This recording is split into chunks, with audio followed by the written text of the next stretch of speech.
kumikinang. Nicole Ayala and Diego Bandido. Ang kwento. Mula sa mahiwagang burnay. Mula sa mahiwagang burnay.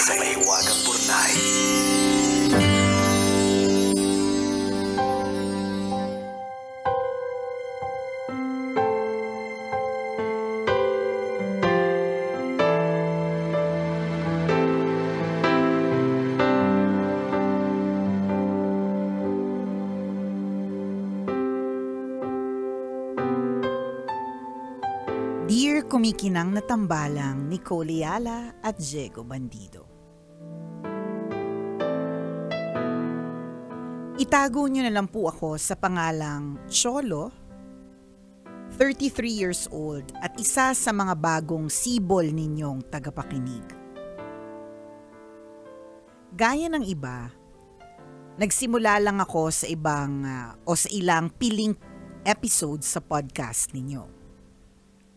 Ngayon, hindi na kumpleto ang Lunes ko kapag hindi ko napapakinggan yung bagong upload na episode. Sumulat po ako para ibahagi ang kwento ng buhay ko. Ganito po kasi. Pangalawa po ako sa 5 magkakapatid. Yung pamilya po namin kailangan pong magbenta ng isang basong mango shake para makabili ng kalahating kilong bigas.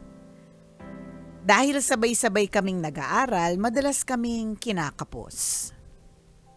Nang mamatay ang tatay, tumigil ako sa pag-aaral sa kolehiyo para makapagpatuloy sa pag-aaral ang mga kapatid ko. First year college pa lang ako noon.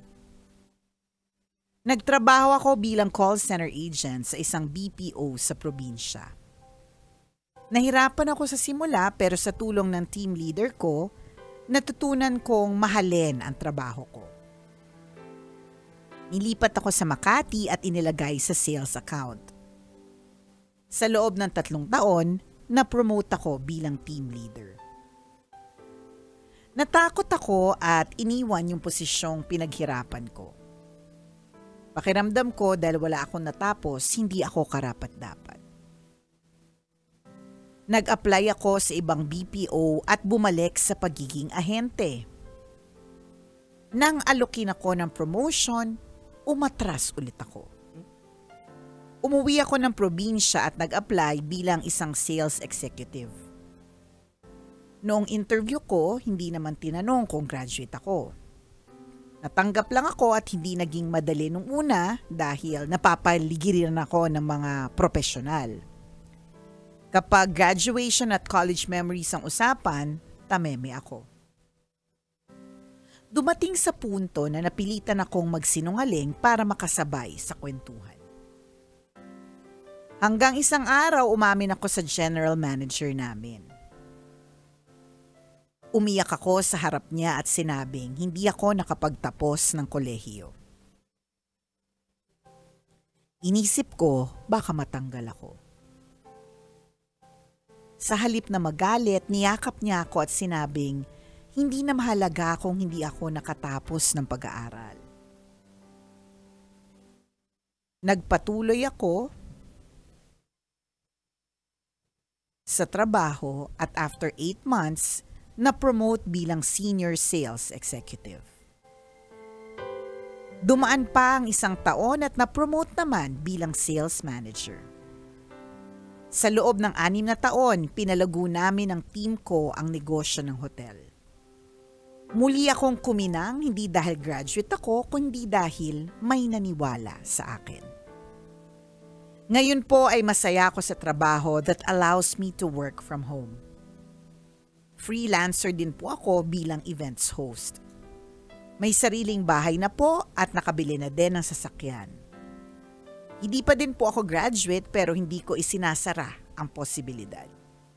Gusto ko po sana makapagtapos hindi na para mailagay sa resume ko kung hindi para maipakita ko sa mga mentors ko na sulit ang tiwala nila sa akin. Sana po ay maging paalala ang kwento ko na minsan May mga diploma na wala sa papel pero nasa pagkatao.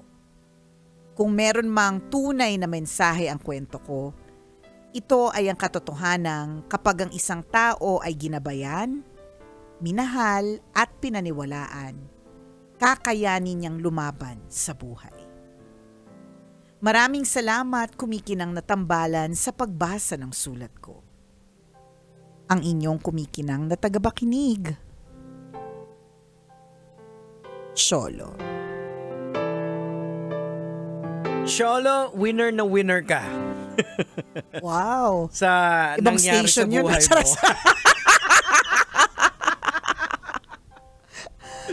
Ayan. Hindi ako... Walang giniginaw si Nicole. Sorry po, naka-off shoulder yung tita. Hindi ako makakonsentrate sa pagbabasa kaya ako nawawala-wala kasi nangangatog Giniginaw po siya. yung frozen shoulder ko na trigger. Anyways, ayan, bakit winner yung ating tambalanista? Kasi i-imaginein mo, yung unang-una, di ba? Sa kanyang skills is na ano siya Na-promote agad. Pero siya yung nag-demote sa sarili niya. Kahit ilang beses niya binaba yung sarili niya. Pero lagi siyang inaangat, Oo. 'di ba? Yan yung sinasabi natin na kapag ka ang grasya ay talagang para sa iyo, kahit anong ilag mo, Oo. babalik at babalik, hahanapin ka talaga Correct. nito, 'di ba? And dito na naman papasok yung aking favorite biblical quote, 'di ba? Isaiah 60:22.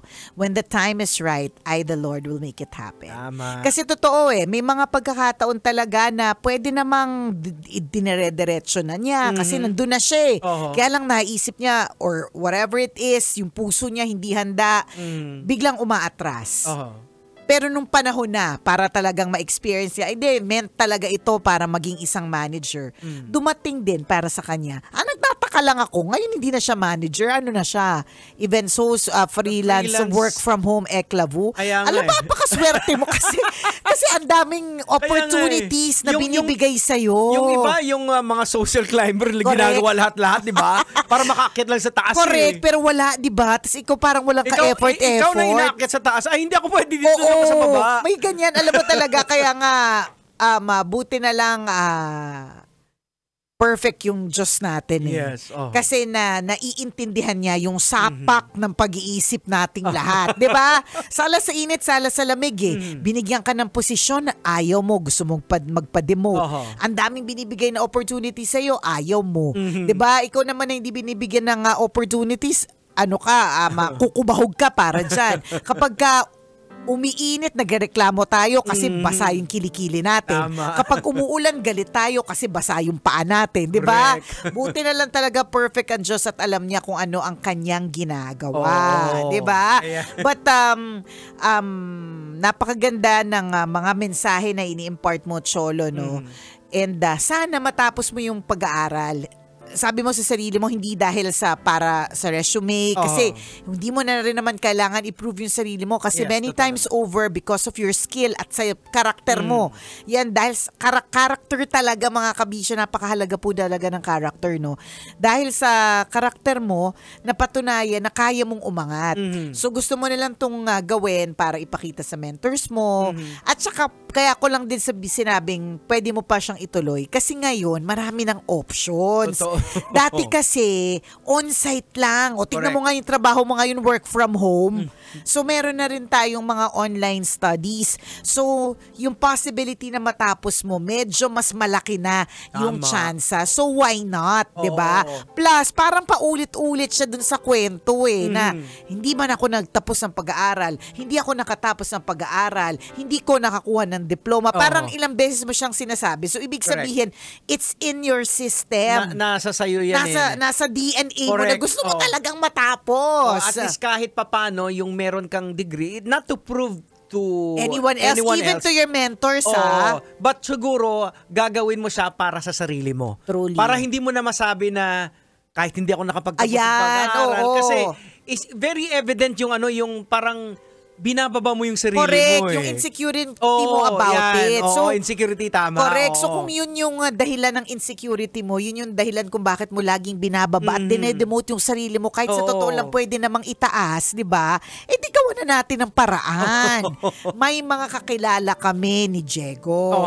Ang tanong, ang gusto mo ba ay legal o illegal?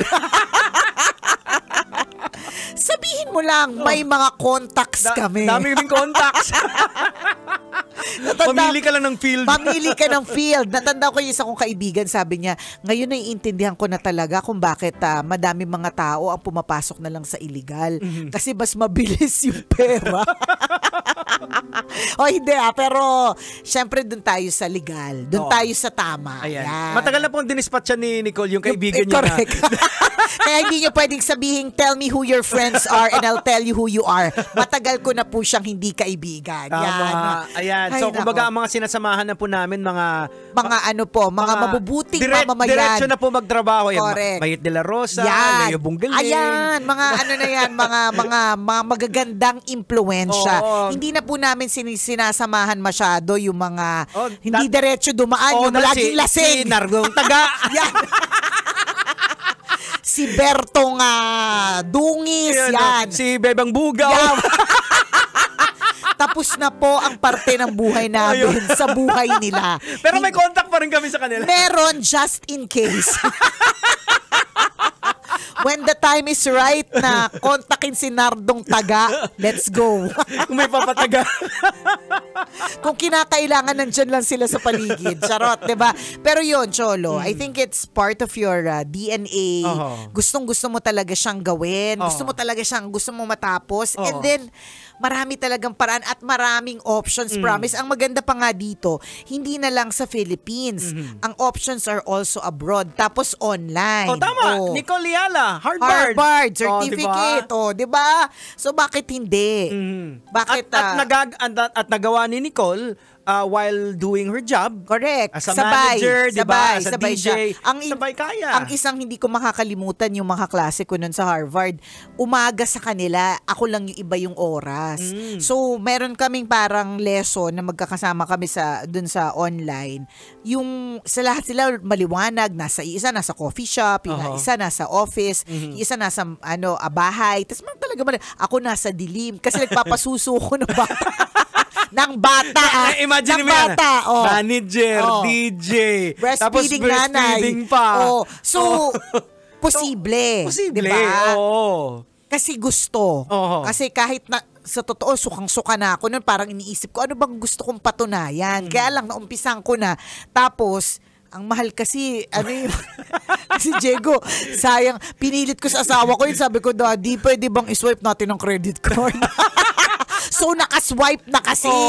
So, wala na akong magagawa kundi tapusin. So, ang motivation ko, tapusin ko to kasi swinipe ko na sa credit card at nagawa. So, yun yung sinasabi namin sa iyo, Cholo. Nasa Nasa subconscious mo siya. Iniisip mo siya, ilang beses mong sinasabi. In fact, yung title ng kwento, diploma. Ayan. Diba? Huwag ka masyadong hard sa sarili mo. Totoo. Yun ang swerte mo naramdaman sa'yo eh. Correct. Parang, ang sarap batukan. Imagine mo, doon sa pinasukan mong BPO, ipopromote ka ng TL, nag-resign ka. Lumipat ka ng another BPO, nakita nila yung skills mo dahil magaling ka naman talaga. Correct, yung potential. Ipopromote ka, umuwi ka ng probinsya. Ano ba? Tapos ngayon, kung kailan naging manager siya after 6 years, bigla ngayon, currently working as a freelance events host, which is good. May kita dyan. Tapos work from home iba pa rin, di ba? Baka hindi namin alam kung virtual VA, assistant or kung nagpapakita ng mga parte ng katawan. Kasi siguro iniisip mo parang mas malaki kita ko dito, hindi naman ako nakatapos, 'di ba? Pero kahit saan pa man nating tingnan, hindi man kami psychologist, ilang beses naming narinig mula sa kwento mo. So just do it. May mga narinig din akong kwento. Sino ba yun? Parang yung architect ata. Sino na namang chichismisin mo? Parang yung architect ata dito yung sa film center. Na yung parang nag-design niya na parang, hindi ko sure. Basta yung kwento niya na hindi siya nakapasa at the early age, pero nung medyo kumikita na siya, itinuloy niya yung pagiging architect ata yun, not to practice, but para sa sarili niya. Na masabi niya sa sarili niya, I did it my way. Oo, parang ganon. Meron akong kakilala. Ganyan din. Ay, ito na! Ang kakilala ni Nicole! Kapit!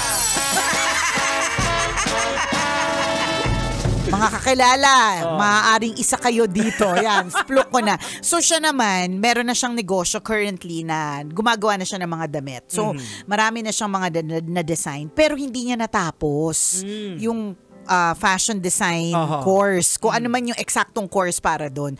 So laging yun yung basis niya for insecurity na kahit nasa totoo lang, Jegs, ang dami niya talaga nagagawa na magaganda. Madami akong ibang mga sinusuot na siya yung gumawa. Pero yung insecurity niya stems from it. So yun din ang ginawa niya. Alat ng oras para makatapos. O, 'di ba? At slowly but surely matatapos na din siya. So kailangan mo lang itodo, 'di ba? Marami ng oras pala. Correct. 1:39 na pala. Oo. Kumikinang ulo, Diego Bandido. Kumikinang ina, Nicole Ayala.